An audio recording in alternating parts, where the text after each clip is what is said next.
Hello and welcome to Petro Media Inc. I'm your host, Terrence Anderson, and today I decided that I would take you through the process of making a track on the MPC 5000 and then transferring it to Logic via the MPC2 software.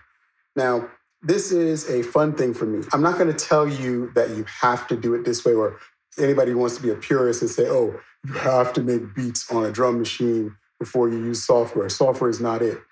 You can do any of this stuff anyway, any other way. I've actually made a ton of tracks in Logic, in the MPC2, and in Serato Studio. My thing is, my preference is to start in the MPC, whether it's the 5000 or the 1000. I really love working with these machines. I'm going to fast forward some of the stuff because it is an older machine. It's going to take time to do certain things. The longest part of this process is always chopping up the samples and placing them on the pads where I need them to be. But once it's in, it usually doesn't take me that long to make a track. So I think you guys will enjoy the process and enjoy the video. And before I forget, go to my website, www.petromediainc.com. It has tons of samples and kits laying around ready for you guys to work with. Every week I put up a kit for free. Feel free to grab it. By the end of the week, it goes on sale for its normal price. Feel free to check out anything else on the site. I'd really appreciate it. Now let's get into it.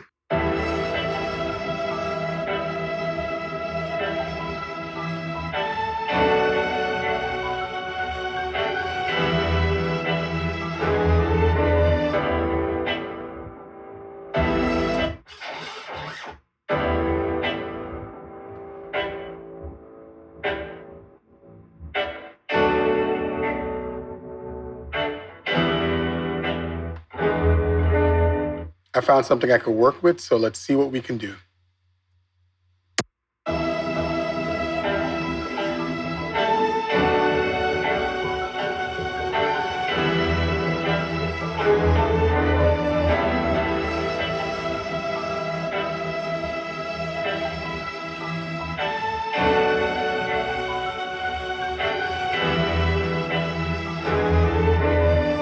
A lot of times I'll just vibe with the melody for a bit.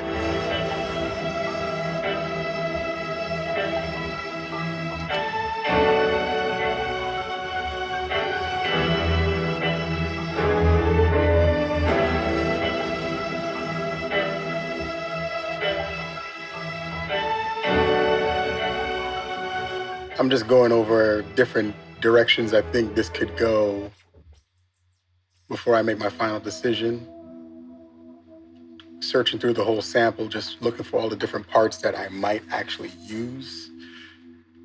Sometimes the idea comes in and I'm like, I like this right now, but you know what? Nah, I don't want to work with that. And I switch it up. And I always find it good to take all the pieces just in case. So even though I might cut up like 15 pieces, 20 pieces, 30 pieces, I might only use 5 or 10, but I have everything to just play with, just to kind of figure out what works, what doesn't work.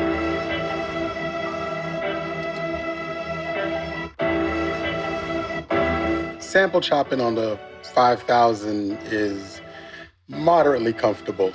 It's a little bit easier, I find, on the 1000, but I think it's also because it's what I'm used to. You know, the 1000 and 2000 XL behave very much the same. The 5000, I think it'll get easier once I understand it. There was a point that I have off video that I didn't realize that I had to use the shift button to move to the next integer in the sample number in order to multiply how fast the sampler was scrolling through things. But once I figured that out, we were good to go. And once I have a rough idea of what I want to do next, then I start thinking, what kind of drums do I need to use? Same deal with the drums. Many have been added, but it doesn't mean I'm going to use them all.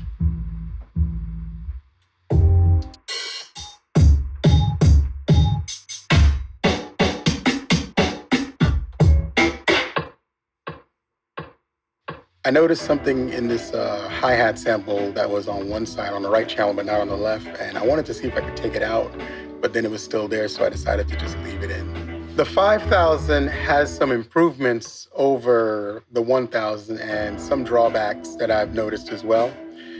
Nothing too crazy, just little things that I find that are helpful.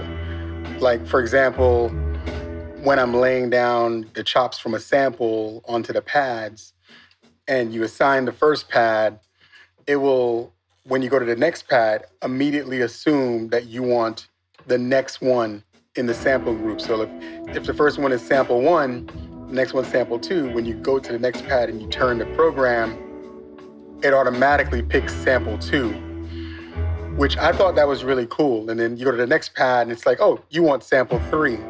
So you're not scrolling for forever to get through all your samples. That helps speed up the process a lot.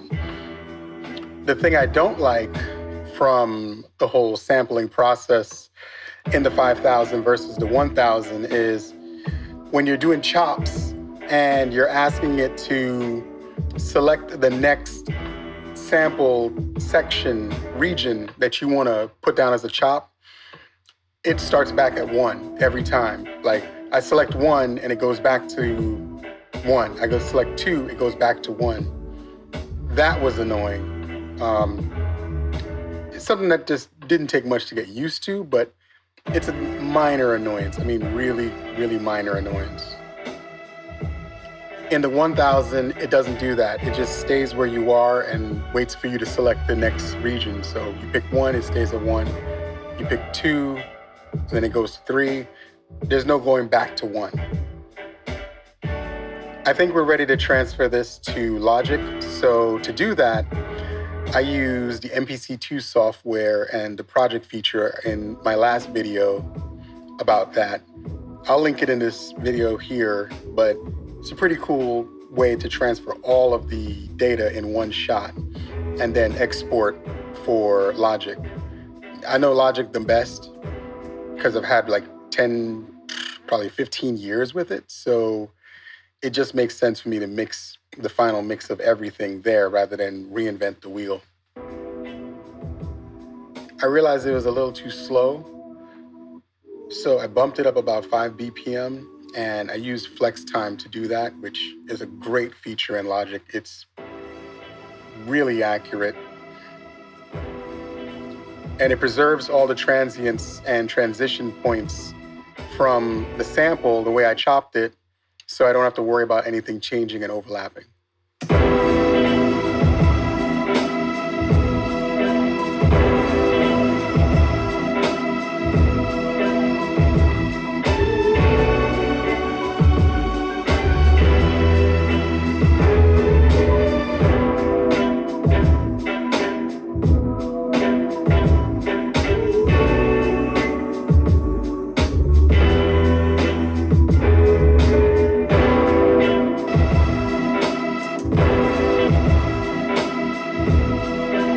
This track wasn't a lot of parts. It was like 8 or 9 parts. And it came out really well. You don't really need a lot of parts to make a hot track. You just need the right parts for what you're trying to do. So we took it from this.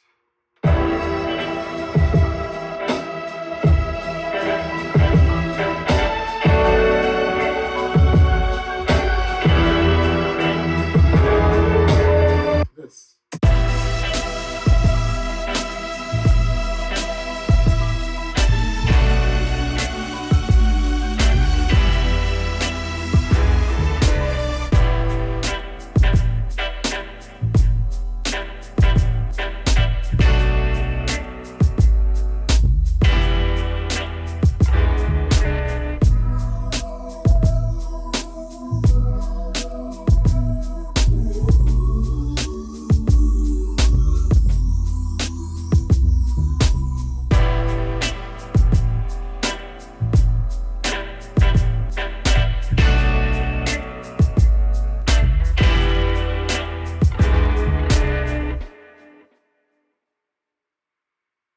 I hope you guys enjoyed that.